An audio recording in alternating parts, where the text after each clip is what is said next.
Bienvenue dans cette nouvelle vidéo, je suis trop contente de vous retrouver pour le 4e épisode de Freelance Life. Aujourd'hui on va parler de comment facturer vos clients pour que vous ayez un prix juste et un prix qui correspond au prix du marché. Donc je suis très contente de vous retrouver pour vous donner mes petites habitudes, mes petits tips, mes petites astuces pour pricer correctement. Si c'est pas déjà le cas, je vous invite à vous abonner à cette chaîne YouTube, à mettre un petit commentaire, un petit pouce vers le haut, etc. etc. Je sais qu'au démarrage c'est très compliqué. Cette vidéo elle est vraiment là pour vous donner quelques astuces pour savoir comment pricer avec vos clients. Donc c'est parti, on commence tout de suite. La toute première chose à faire, c'est de déterminer vos taux journaliers et du coup vos taux horaires. Pour cela, je vous conseille et je vous invite vraiment à aller voir sur les plateformes telles que Malte par exemple, à quel prix tarifent les autres freelances en fonction de leur poste et de leur niveau d'expérience. Savoir à peu près combien les freelances facturent sur le marché et de pouvoir déterminer le taux journalier de manière à être sur les prix du marché. Ça vous donne déjà du coup une première indication qui est plutôt intéressante et ça vous permet aussi de trouver un petit peu un taux horaire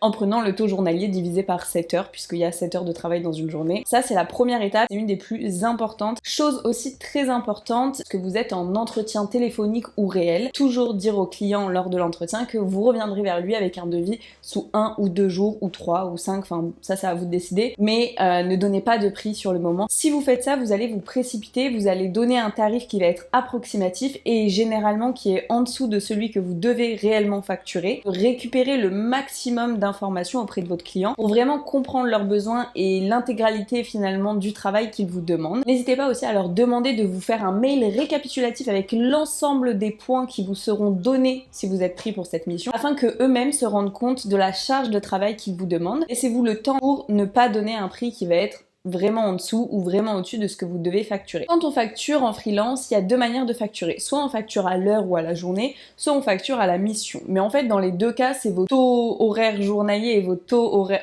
Ça veut rien dire un taux horaire journalier. C'est votre taux journalier et votre taux horaire qui va rentrer en jeu. L'idée, c'est vraiment de décomposer au maximum la mission, de vraiment découper tout le travail qu'il y aura à faire afin de déterminer pour chaque étape de cette mission combien de temps, en heures ou en jours, vous allez mettre pour réaliser chacune de ces étapes afin d'arriver à terme de la mission. Ça, c'est pas toujours simple quand on n'a pas encore réalisé cette mission, quand c'est la première fois que vous êtes contacté pour une mission, par exemple. L'idée, c'est d'essayer pour la première fois d'être le plus proche possible de la réalité et bien sûr on y reviendra après, mais de faire évoluer aussi vos tarifs en fonction de la charge réelle de travail que vous allez déterminer par la suite. Quand vous avez déterminé le temps passé sur chacune des étapes de la mission, vous appliquez votre taux horaire ou votre taux journalier et vous avez à peu près le tarif que vous allez pouvoir proposer à votre client. Attention, troisième chose, et là c'est très important, n'oubliez pas de prendre en compte vos charges et vos impôts. C'est les deux choses qu'on paye quand on est auto-entrepreneur. Les charges, soit mensuellement, soit trimestriellement, je vous en ai déjà parlé dans une précédente vidéo, et les impôts, et ils sont évidemment à prendre en compte dans vos devis et vos factures. Vous avez, quand vous êtes auto-entrepreneur, 22% de charges, sauf si vous avez l'ACRE. Mais même si vous avez l'ACRE, et dès le début, je vous conseille vivement de prendre en compte ces 22% là. Si vous avez l'ACRE, tant mieux, vous allez facturer un peu plus cher et mettre un petit peu de côté pendant les années où vous avez l'ACRE, ça vous servira pour après. Et si vous n'avez pas l'ACRE, de toute manière c'est ce que vous allez payer, donc il faut vraiment le prendre en compte dans vos devis et vos factures. Pareil pour les impôts, partez du principe que vous allez payer à peu près 10 et 15% d'impôts, j'imagine, quelque chose comme ça, enfin moi je suis au milieu de ça, donc voilà. Ce que je vous conseille de faire, c'est de soustraire ces 22% et ces 15% d'impôts et de regarder le prix final en fait que vous allez réellement toucher, savoir si c'est un prix qui vous semble correct, et si c'est pas le cas, tout simplement rajoutez-les à votre devis. Une chose que moi je fais et que j'ai appris du coup à mes dépens, c'est de vraiment détailler mes devis. Pour moi, c'est hyper important. Premièrement, ça vous permet, vous, de vous rendre compte de la charge de travail, mais ça permet aussi à votre client de se rendre compte de toute la charge de travail qui est comprise dans votre mission. Le métier que vous faites n'est pas celui de votre client. Il ne se rend donc pas forcément compte de la charge de travail qu'il vous demande. Par exemple, sur le devis, j'écris simplement stratégie digitale, je sais pas moi, 5000 euros. Ok, ouais, 5000 balles pour une stratégie, c'est quand même cher. Sauf que si je mets stratégie digitale et que je lui développe l'intégralité du processus, tout de suite, ça permet au client de se rendre compte qu'en fait, ça demande vraiment beaucoup de travail. Donc ça vous permet de justifier